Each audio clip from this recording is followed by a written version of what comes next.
மாரி செல்வராஜ் இயக்கத்தில் பைசன் திரைப்படம் வெளியாகி ஒரு நல்ல விமர்சனங்களை வாங்கிட்டு இருக்கு. இந்த படத்தில் குறிப்பாக பலரும் பேசக்கூடிய ஒரு விஷயம் இந்த படத்தில் லால் மற்றும் அமீர் இவங்க ஏற்று நடித்திருக்கக்கூடிய கதாபாத்திரம். அதாவது லால் கந்தசாமி அப்படின்ற ஒரு கதாபாத்திரத்திலையும், அமீர் பாண்டியராஜா அப்படின்ற ஒரு கதாபாத்திரத்திலையுமே அவங்க நடிச்சிருந்திருக்காங்க. இது படம் பார்த்த பலருமே இவங்க கேரக்டர் வச்சு நிறைய விஷயங்களை டீகோட் பண்ணுறதை நம்ம கவனிக்க முடியுது. ஸோ நிஜத்தில் வாழ்ந்த வெங்கடேஷ் பண்ணையார் மற்றும் பசுபதி பாண்டியனை வச்சு தான் இந்த கேரக்டர் அவங்க எழுதியிருக்காங்க அப்படின்ட்டு பலருமே டீகோட் பண்ணுறதை பார்க்க முடியுது. ஸோ யார் இந்த வெங்கடேஷ் பண்ணையார் மற்றும் பசுபதி பாண்டியன் அப்படிங்கிறது தான் இப்போ இந்த வீடியோவில் நாம் பார்க்க போகிறோம். பசுபதி பாண்டியன் 1960ஆம் ஆண்டு ஏப்ரல் 13ஆம் தேதி தூத்துக்குடி மாவட்டத்தில் இருக்கக்கூடிய மேல அலங்காரத்தட்டு அப்படின்ற கிராமத்தில் பிறக்கிறாரு. ஸ்கூலை பாதிலே ஸ்டாப் பண்ணிவிட்டு சின்ன சின்ன வேலைகளை அவர் ஈடுபட்டு இருக்காரு. அப்படி இருக்கும்போது அவர் 1990 ஒரு 2 கொலைகள் பண்ணி அரெஸ்ட் ஆகிறாரு. அதுதான் அவருடைய பேர் முதல்ல தமிழ்நாடு முழுக்க கொஞ்சம் பரவலாக தெரிய ஆரம்பித்தது. 1990ஆம் ஆண்டு ஆகஸ்ட் 31ஆம் தேதி சிலுவைப்பட்டி கிராமத்தை சேர்ந்த மைக்கேல் அப்படிங்கிறவரையும், அதே வருஷம் அதாவது 1990 டிசம்பர் 25ஆம் தேதி கிருஷ்ணராஜபுரம் ஊரை சேர்ந்த அந்தோணிசாமி அப்படின்னு 2 பேரை இவர் கொலை பண்ணுறாரு. அது மூலமாக அவர் கைதாகிறாரு. இது மிகப்பெரிய கேஸாக மாதிரி எல்லா இடத்துக்குமே தெரிய ஆரம்பிக்குது. அதே ஊரில் இருந்தவங்க தான் பண்ணையார் ஃபேமிலி. அப்போ இந்த நிறைய மக்கள் அவங்க வீட்டில் போய் வேலை பார்க்குறது, இந்த வரப்பு பிரச்சனை அதெல்லாம் நிறைய நடந்துகிட்டு இருந்தது. ஸோ அப்போ பண்ணையார் ஃபேமிலி தான் அங்கே கொஞ்சம் கை ஓங்கி இருந்தது. அசுபதி பண்ணையார் மற்றும் அவருடைய சகோதரர் சிவசுப்பிரமணிய பண்ணையார், இவங்க 2 பேர் தான் டாமினேட்டாக இருந்தாங்க. ஸோ இந்த விஷயங்களை கேள்விப்பட்ட பசுபதி பாண்டியன் டைரெக்டாக அதில் இன்வால்வ் ஆகிறாரு. நம்ம மக்களுக்காக இவ்வளோ பிரச்சனைகள் பண்ணிகிட்டு இருக்காங்க, அவங்க அதை நம்ம தட்டி கேட்கணும் அப்படின்ற மாதிரி முதன்முறையாக அவங்க வீட்டுக்கே போய் நேரடியாக போய் மிரட்டல்லாம் விடுறாரு. ஸோ இந்த விஷயம் கொஞ்சம் காட்டுத்தீயாக பரவ ஆரம்பிக்குது. ஓகே, பசுபதி பாண்டியன் நம்ம சும்மா விடக்கூடாது, அவர் ஏதாச்சும் பண்ணணும் அப்படின்ட்டு பண்ணையார் ஃபேமிலி இதில் களத்தில் இறங்குறாங்க. ஆனால் இந்த விஷயத்தை சுதாரிச்சுக்கிட்ட பசுபதி பாண்டியன் நேரடியாக நம்ம சினிமாவெல்லாம் பார்ப்போம் பார்த்தீங்களா, அந்த மாதிரி தன்னுடைய மக்களுக்காக நாமளே போவோம் அப்படின்ட்டு நேரடியாக அவர் வீட்டில் போய், அதாவது அசுபதி பண்ணையாருடைய வீட்டில் போய் அவரை கொலை பண்ணுறாரு பசுபதி பாண்டியன். இது ஒரு மிகப்பெரிய இஷ்யூவாக பிரச்சனையாக பார்க்கப்பட்டது. இந்த பிரச்சனையோட ஆரம்பமே இப்படி தான் ஆரம்பித்தது. ஸோ அப்போவே பசுபதி பாண்டியனை அந்த ஊர் மக்கள், அதாவது அந்த சமுதாய மக்கள் ஒரு ஹீரோ மாதிரி போர்ட்ரேட் பண்ணி கொண்டாட ஆரம்பிச்சிட்டாங்க. ஓகே, இவ்வளோ நாள் நமக்காக பிரச்சனை பண்ணிகிட்டு இருந்தவங்கலாம் தட்டி கேட்கறதுக்கு ஒருத்தர் வந்துட்டார், ஸோ இனிமேல் நம்ம நிம்மதியாக இருக்கலாம் அப்படின்ற மாதிரி ஒரு ஹீரோ ரேஞ்சுக்கு அவரை பில்டப் பண்ண ஆரம்பிச்சிட்டாங்க. ஸோ அவருடைய சகோதரரான சிவசுப்பிரமணிய பண்ணையார் பசுபதி பாண்டியனை பழி வாங்கணும் அப்படின்ட்டு அவரும் காத்துக்கிட்டே இருக்காரு. ஸோ இந்த கொலை எப்போ நடக்குதுன்னு பார்த்தீங்கன்னா 1993ஆம் ஆண்டு இவர் அசுபதி பண்ணையார் இறக்குறாரு. ஸோ சிவசுப்பிரமணிய பண்ணையார் எப்படியாவது இவரை கொல்லணும் அப்படின்னு ட்ரை பண்ணிக்கிட்டு இருக்கும்போது ஒரு முறை கொலை ட்ரை பண்ணுறாங்க. ஆனால் அப்போ இவர் தப்பிச்சிடறாரு. பசுபதி பாண்டியனுடைய ரைட் ஹேண்ட் அவருக்கு இல்லாமல் இருக்கக்கூடிய பொன்னிசைக்கி அப்படின்றவர் தான் அந்த ஒரு ஸ்கெட்சில் உயிரிழக்கிறாரு. இது பசுபதி பாண்டியனை ரொம்பவுமே டிஸ்டர்ப் பண்ணிச்சு. சரி, சும்மா வரக்கூடாது அப்படின்ட்டு திரும்பவும் அவங்க ரிவெஞ்ச் எடுத்து இந்த முறை சிவசுப்பிரமணிய பண்ணையாரை கொலை பண்ணிடுறாங்க. ஸோ அது வர வெங்கடேஷ் பண்ணையார் மற்றும் சுபாஷ் பண்ணையார் இவங்க 2 பேரும் வெளியே வரவே இல்லை. இதுக்கு பிறகு தான் அவங்க கொஞ்சம் டாமினேட் பண்ண ஆரம்பிக்கிறாங்க. ஸோ எப்படியாவது இப்போ நம்ம பசுபதி பாண்டியனா பழி வாங்கிடணும் அப்படின்ட்டு இந்த வெங்கடேஷ் பண்ணையார் மற்றும் சுபாஷ் பண்ணையார் இவங்களுடைய கேங் இருக்குது. இன்னொரு பக்கம் பசுபதி பாண்டியனுக்கு அவர் உயிருக்கு த்ரெட் இருக்குது அப்படின்ட்டு போலீஸுமே அவரை பாதுகாக்க ஆரம்பிக்கிறாங்க. இன்னொரு பக்கம் அந்த எதிரிகளும் கொஞ்சம் கூடுறதுனால இந்த ஒரு விஷயம் தென் தமிழகத்தில் குறிப்பாக திருநெல்வேலி, தூத்துக்குடி மாவட்டங்களில் ஒரு மிகப்பெரிய காட்டுத்தீயாக பரவ ஆரம்பிக்குது. இப்படி இந்த 2 பிரிவினரும் மாற்றி மாற்றி ஒருவர் மீது ஒருவர் கொலை வெறி தாக்குதல் பண்ணுறது, நிறைய கொலைகள் நடக்குது அப்படின்னு மாறி மாறி நடந்துகிட்டே இருக்குது. வெங்கடேஷ் பண்ணையார் என்னதான் தூத்துக்குடியிலே அவர் இருந்தாலும் அவர் சென்னை வண்ணாரப்பேட்டையை சேர்ந்த ராதிகா செல்வி அப்படின்றவங்கள கல்யாணம் பண்ணிக்கிறாரு. அடிக்கடி சென்னையிலேயே வந்துட்டு போகிறாரு. தூத்துக்குடி அவர் ஊராக இருந்தாலும் சென்னையில் இருந்துக்கிட்டு அவர் மற்ற வேலைகளை கண்ட்ரோல் பண்ணுறது, எப்போவுமே அடியாள்களோடு சுற்றுறது அப்படின்ற மாதிரியான வேலைகளை அவர் பண்ணிகிட்டு இருந்தார்.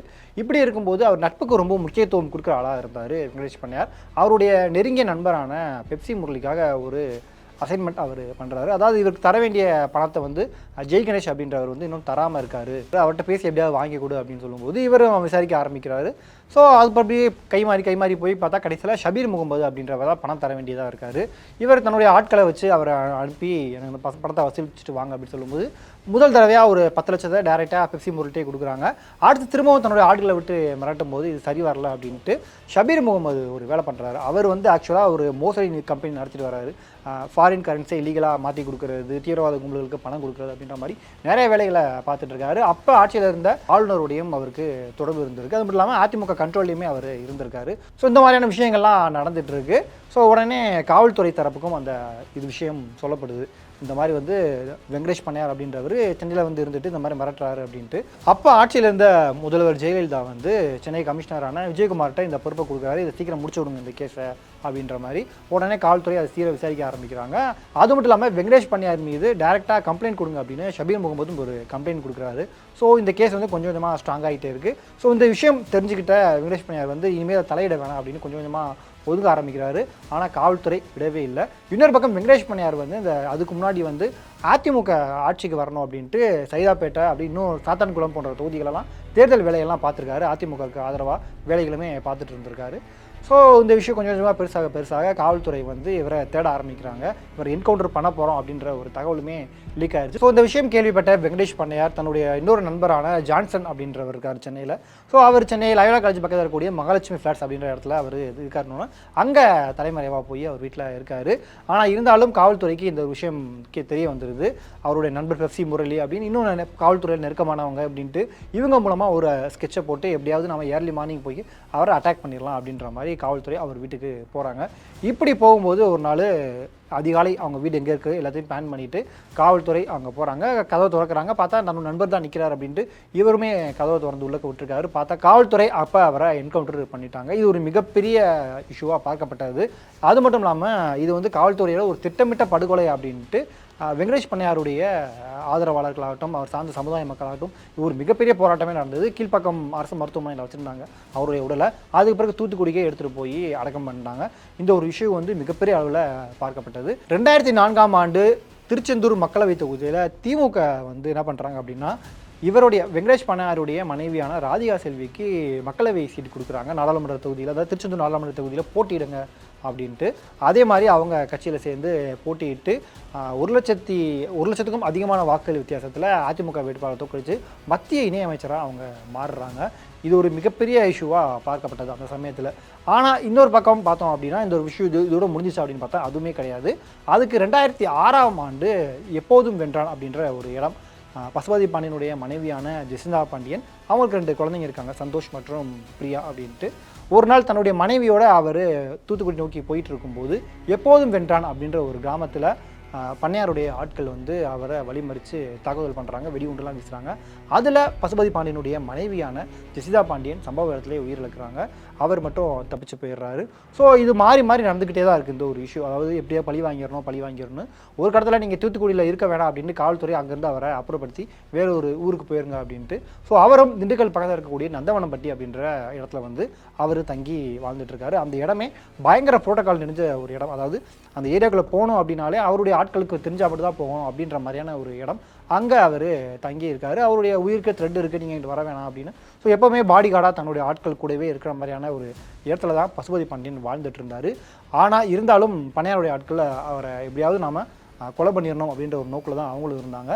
நிர்மலா தேவி அப்படின்ற ஒரு பெண்ணை வந்து நீங்கள் அங்கே போங்க, அந்த ஏரியாவில் போய் எப்படியா தங்கி ஒரு வீடு எடுத்து இருங்க, மற்றதெல்லாம் நம்ம பார்த்துக்கலாம் அப்படின்னு சொல்லி அனுப்பியிருக்காங்க. ஸோ அவங்களும் பல வருஷமே அங்கே தங்கியிருந்து, அதாவது நம்ம சினிமாவில் பார்க்குற மாதிரி தான் பல வருஷம் அங்கே தங்கியிருந்து ஒரு பிளான் பண்ணி ஒரு கொலை பண்ணால் எப்படி பண்ணுவோமோ அப்படி தான் பசுபதி பாண்டியனை கொலை பண்ணியிருக்காங்க. நிர்மலா தேவி முதல்ல போய் அங்கே இருந்து தன்னுடைய ஆட்களை மட்டும் அப்பப்போ வர வச்சு அவருடைய எங்கே போகிறாரு, எப்போ வராரு, எந்த டைமுக்கு என்ன பண்ணுறாரு அப்படின்னு எல்லாமே கிட்டத்தட்ட ஒரு டீட்டெயிலாக குறிப்பு எடுத்துகிட்டு அதுக்கு பிறகு தான் அவருடைய கொலையே நடந்திருக்கு. 2012ஆம் ஆண்டு ஜனவரி 10ஆம் தேதி பசுபதி பாண்டியனை அவருடைய வீட்டில் வச்சு இவருடைய ஆட்கள் வந்து கொலை பண்ணுறாங்க. இது ஒரு மிகப்பெரிய ஒரு விஷயமா அப்போ கொழுந்து விட்டு எரிஞ்சது. ஏன்னா தென் மாவட்டங்கள் நிறைய இடங்களில் வந்து கடையடைப்பு மற்றும் போராட்டங்கள் அப்படின்னு நிறைய விஷயங்கள் நடந்தது.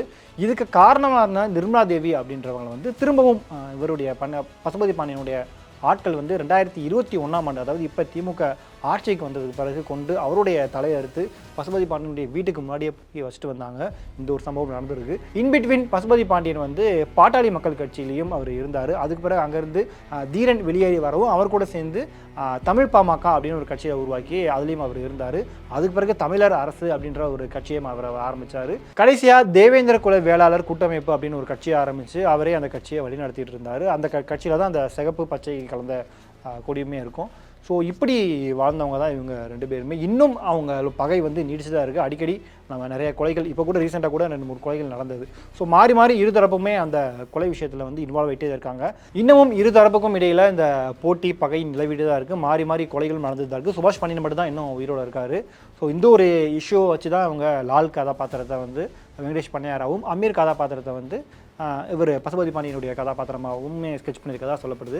இந்த படத்தில் நீங்கள் படம் பார்த்துருந்தீங்கன்னா உங்களுக்கு தெரியும், 2 பேருடைய மரணத்தை வச்சு நம்ம கண்டுபிடிக்கலாம். ஏன்னா இந்த பக்கம் லாலுடைய மரணம் வந்து போலீஸுடைய என்கவுண்டரில் தான் அவர் சாவார். ஸோ வெங்கடேஷ் பண்ணையார் என்கவுண்டரில் தான் செத்தார் அப்படிங்கிறத அவங்க சிம்பாலிக்காக சொல்லியிருப்பாங்க. இன்னொரு பக்கம் பசுபதி பாண்டியன் பண்ணையாருடைய ஆட்களால் தான் கொல்லப்பட்டார் அப்படிங்கிறத வந்து அதே மாதிரி தான் காட்சிப்படுத்தியிருப்பாங்க. ஒரு லேடி கூட அந்த சீனில் வந்து கண்ணாடி போட்டிருப்பாங்க. அவங்க வந்து இவரை மாட்டி விட்டுட்டு பின்வாசல் வழியாக எஸ்கேப் ஆகி போகிறது, அதாவது நிர்மலா தேவி தான் இவங்கள கொலை பண்ண காரணமாக இருந்தாங்க. அவங்க எஸ்கேப் ஆகி போகிற மாதிரியும், அதே மாதிரி பசுபதி பாண்டியன் எப்படி அவருடைய வீட்டுடைய முற்றத்தில் வச்சு கொலை பண்ணாங்களோ அதே மாதிரியே காட்சி அமைப்புகளுமே பண்ணியிருந்திருப்பாங்க. இன்னொரு சீனும் படத்தில் இருக்குது. அமீர் வந்து படத்துடைய ஆரம்பத்திலே கொலை பண்ணுற மாதிரியான ஒரு காட்சிகள். அது அமீர் மட்டும்தான் அந்த குண்டு வெடிப்புலேருந்து எஸ்கேப் ஆகி உயிர் பிழைச்சி வருவார். கட் பண்ணி நம்ம யோசிச்சு பார்த்தோம் அப்படின்னா, அவருடைய மனைவி கூட, அதாவது பசுபதி பாண்டியன் அவருடைய மனைவியான ஜெசிதா பாண்டியனுடைய காரில் போயிட்டு இருக்கும்போது அப்போ இதே மாதிரி தான் பண்ணையாருடைய ஆட்கள் வந்து வெடிகுண்டு போட்டு அவங்கள கொண்டாங்க. ஜெசிதா பாண்டியன் மட்டும்தான் அதில் உயிரிழந்தார். அவர் தப்பிச்சு வந்துட்டார். ஸோ இந்த ஒரு சீனை காட்டுறதுக்காகவுமே படத்தில் அந்த ஒரு சீனை வச்சுருந்துருக்காங்களா அப்படின்னு படம் பார்க்கும்போது கேள்விகள் எழுந்தது. ஸோ பைசன் திரைப்படம் வெளியாகிடுச்சு. வெளியாகி இப்போ நல்ல வரவேற்பை பெற்றுட்டு இருக்கு.